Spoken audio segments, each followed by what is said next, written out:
Little Red Riding Hood.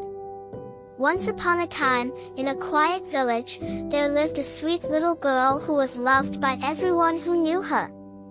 She was called Little Red Riding Hood because she always wore a red cloak with a hood that her grandmother had made for her. One day, her mother asked her to visit her grandmother, who lived deep in the forest, and bring her some goodies. "Remember to stay on the path and don't talk to strangers," her mother warned. Little Red Riding Hood happily agreed and set off on her journey. As she walked through the forest, she admired the beautiful flowers and listened to the birds singing. Suddenly, she met a sly wolf who was very hungry. "Where are you going, little girl?" the wolf asked with a cunning smile.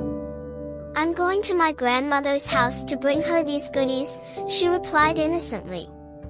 The wolf had an idea.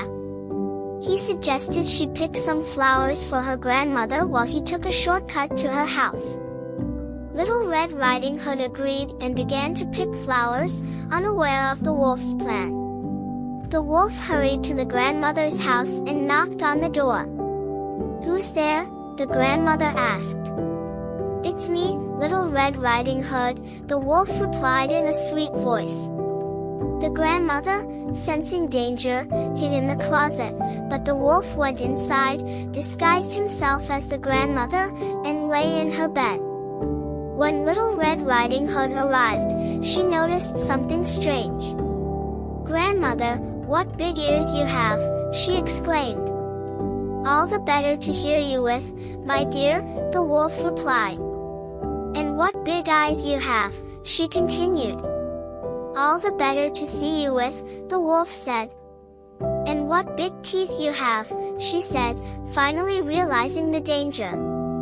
"All the better to eat you with," the wolf growled and sprang towards her. But just as he was about to pounce, the brave grandmother emerged from the closet with a broom and chased the wolf away.